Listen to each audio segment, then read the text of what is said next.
So welcome, Alicia Braschi and I are here, and we'll be presenting information on ADHD and executive function and how that impacts brain development. We'll cover a couple of topics in this first video. We'll talk about the definition of ADHD, what the consensus definition is amongst school psychologists and pediatric psychiatrists and so forth. We'll cover the myths, what people think ADHD is and it isn't. Alicia will get into some good information on the brain, and we'll wrap up this video with observations in your classroom. As we move through this video series, our intention is to help the adult learners as guides in your classroom meet the needs of children, to be kind, and to be reflective and knowledgeable about ADHD, and in looking at your classroom of children, how you can impact their learning and their life on a day-to-day basis.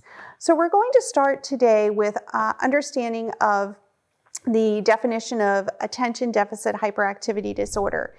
It's a persistent pattern of inattention and or hyperactivity, impulsivity that interferes with the functioning of development. It's a neurobiological disorder. 70 to 90% of it is genetic and 25 to 30% of it is acquired. It's a biopsychosocial disorder with a 30% delay in maturity. The definition of ADHD, and I have to say, sometimes parents come to me and say, well, what's the difference between ADD and ADHD? There really is no such thing as ADD. It used to be called attention deficit disorder. Now it's all called attention deficit hyperactivity disorder. And there's 3 subtypes, which we're going to get into.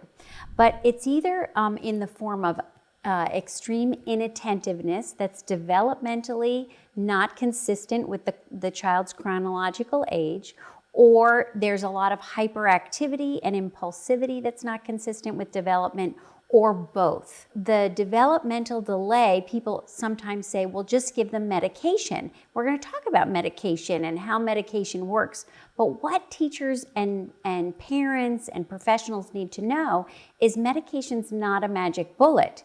So only about 55% of people on ADHD medication, the development goes up into the normal range. 35% it improves, but it's still outside the norm.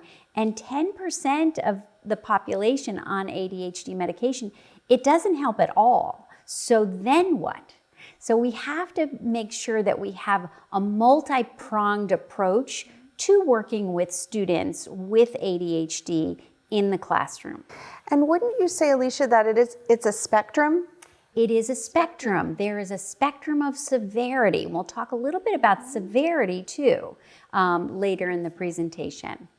So the attention, you'll talk about the different kinds of attention, because oftentimes when you have a parent come in or you're spending time with a family talking about their child, they'll say, oh, well, my child can spend an hour and a half doing Legos or playing on video games or doing something they really enjoy, and that's preferred attention. That's right. We'll talk about that too. Adults will say, yes, they can pay attention to anything that they love, and we're going to see from a brain perspective why that is.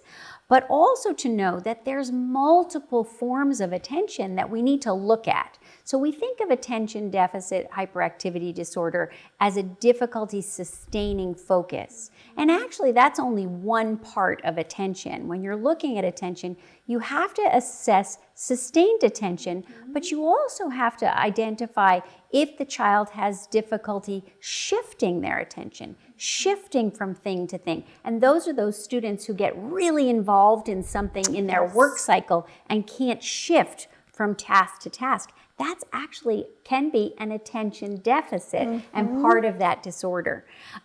There's also divided attention. Can I divide my attention to what the teacher is saying and then also what I have to do in terms of taking notes or going from the board to the paper? That's a divided attention. Sometimes children have a difficulty shifting and dividing their attention from what the teacher's saying with maybe what's going on in the back of the room too.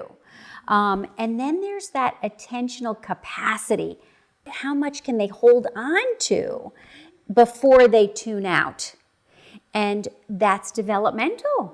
Those little 2 and 3-year-olds, their attentional capacity is now. Yes, versus the attentional capacity of maybe a 4th or a 5th upper elementary classroom. Their attentional capacity is longer. So those are all things that we have to look at. And attention deficit disorder isn't just sustaining focus. Wonderful. So there are myths that come with ADHD. Do you want to cover some of those myths, Alicia? Yes. People always said, well, ADHD, everybody has ADHD. It's just this designer diagnosis. And actually, ADHD has been in the literature for over 100 years, and medication has been used since the 1930s. So it's not something that's new. It's actually one of the most studied disorders that we have is attention deficit disorder. So the other thing that people say is, oh, everybody's just, it's overdiagnosed. And that's also a myth. We find that especially girls tend to be underdiagnosed, sometimes because they're so, socially appropriate and they're not as hyperactive, but they're those daydreamers, and they're not picked up until much later when they have to go to middle school or high school and they're transitioning from class to class. That daydreamy part of who they are and what they struggle with really gets in their way. And we'll have some case studies throughout the course of the video series on that. Parents will say this, or adults will say this, that people with ADHD just need to try harder. Yeah. That's so frustrating because the child in 1st, 2nd, 3rd grade, even in 4th, 5th, and 6th grade, is really trying, but there's only so much they can do without the skills or without the neurochemistry to be able to do it. And we're actually going to see some brain pictures later on of what happens when they try harder. So it'll be interesting. So ADHD is a minor disorder. And actually, 35% of individuals with ADHD don't finish high school.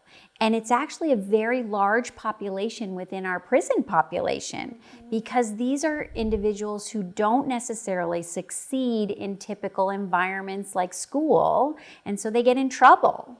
Or they drop out of school because they realize they can't sit for 6 hours a day and pay attention. So, and they also tend to be very hands-on learners. So they would rather be out doing things than sitting in a classroom or getting in trouble because they can't inhibit their impulses. And I think some families are attracted to the Montessori environment because it is hands-on. Yes. And their children are able to be active, but that's not a solution for a child that has ADHD. Yeah.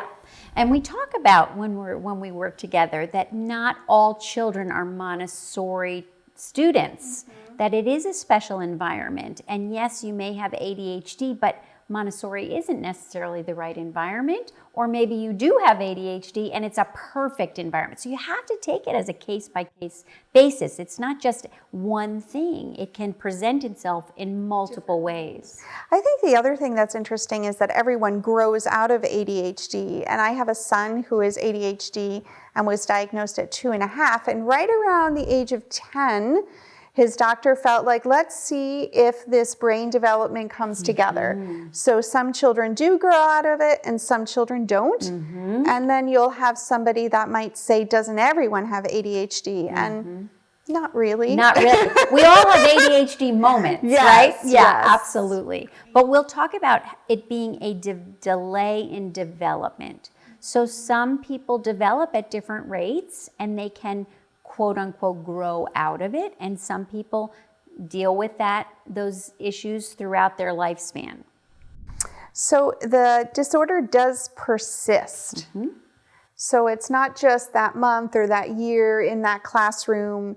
It really has been there since birth, and there's a persistence of it. So 80% of the symptoms persist from childhood to adolescence. So that's where my son was at 10 years old, seeing if he would grow. 66% of the symptoms continue into adulthood.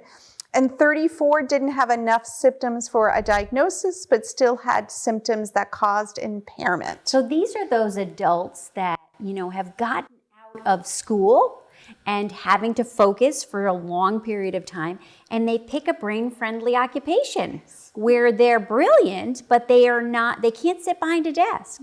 So they're very interactive and social. They're salespeople and emergency room doctors, and they don't sit. So they have grown out of it, and they don't deal with the issues that are typical of ADHD. So can you talk about the brain and ADHD? That's your area of specialty, Alicia. Yeah. So part of what people think sometimes is ADHD is made up, right? That it's just an excuse, and that if they try harder. But there's been so many brain research studies that actually have shown structural differences in individuals with ADHD's brain. So one of the things, our reticular activating system, that's where our spinal cord comes into the base of our brain.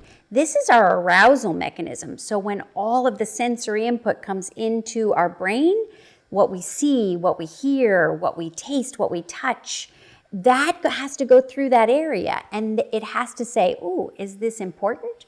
Do I need to pay attention to this?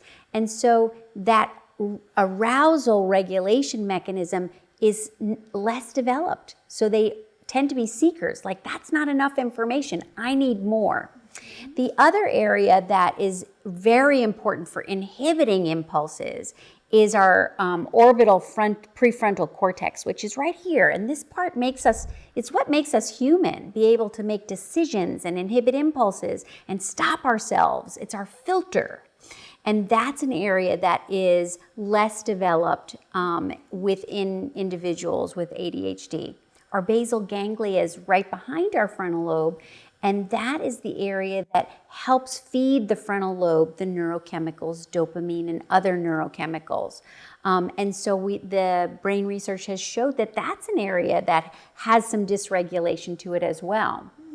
And then the nucleus accumbens, which is my favorite part of the brain, we're going to look at later. That is our pleasure center.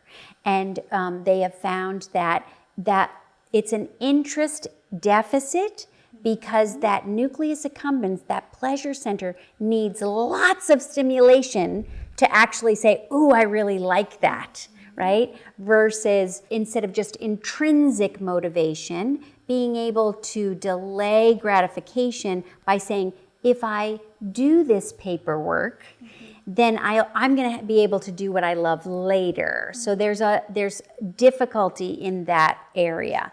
And then the cerebellum, which sits in the base of our brain, that is kind of our mini brain, and it coordinates a lot of higher functioning with our cortex. So and coordinates not just motor coordination, but thinking.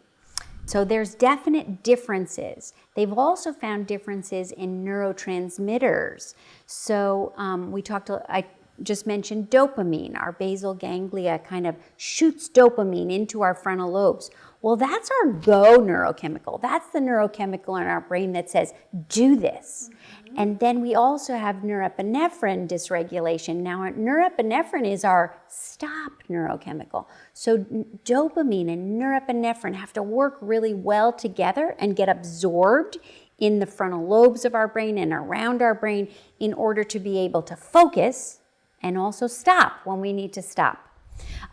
There's also serotonin, some speculation that serotonin, which is our happy neurochemical, that's like, woo, everything's fantastic, that there may be too much of it. So, it's like, it's not a big deal. I can do my homework later because it won't take time. I want to do this now.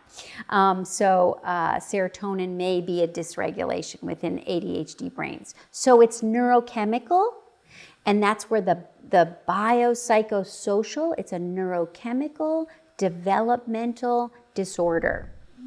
So this is just an interesting picture. Dr. Daniel Amen has done thousands and thousands of SPECT scans, and this is a typical brain. You can see on the screen.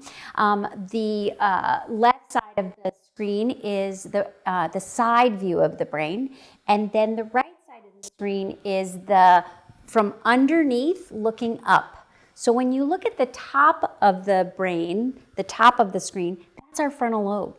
And if you look at the bottom of the screen on the left side, on the right side, that is our occipital lobe, and we're looking up. So this is a brain that's absorbing all the neurochemicals that it needs. Now, when you look at this brain on the left side, and I'm going to stand up and show you, this is an ADHD brain that's at rest.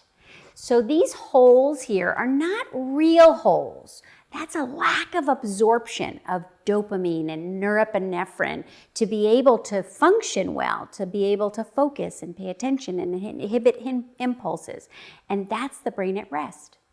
Now, when we say they just have to try harder, this is that same brain during a concentration task. So that frontal lobe, the holes have gotten wider because they're sitting and they're trying to pay attention, and their brain betrays them. There's even less absorption of neurochemicals, and so it's even harder to pay attention. So as teachers, I think we really need to be empathetic about that issue, that making them sit for longer periods of time and focus is actually counterproductive.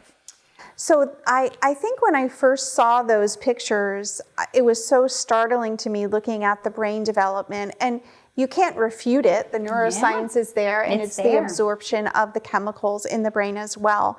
So when we're looking in a Montessori classroom, which we're so lucky to be in today, we're understanding that children are moving. They are making choices about what they would like to be working on. There is social interaction. There is conversation. There is the ability to decide what will happen next in the classroom. They have quiet environments that they're working in. So the Montessori environment can really be an environment that an ADHD child does well in, but we want to talk in the upcoming videos about how to look at that and create accommodations and modifications for the child with ADHD. Yes. The last thing I would say that is just the observation piece. So as Montessori teachers, the observation piece is the window to understanding the child.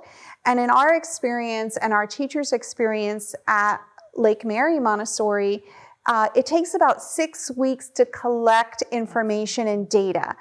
There are lots of things that can impact a child's development, attention, self-regulation, and really looking at that child and observing them over a 6-week period of time of material that they're on task with and material that they're off task with is going to help the guides in the classroom see what's going on. So the observation is really the window. And that we really understand as Montessori teachers that children have a hidden capacity for greatness. So it's understanding the child so that you can match what's happening in the Montessori classroom environment with the needs of the ADHD child. So we're going to wrap up this section. This was video 1, and we will come back with some more information on ADHD.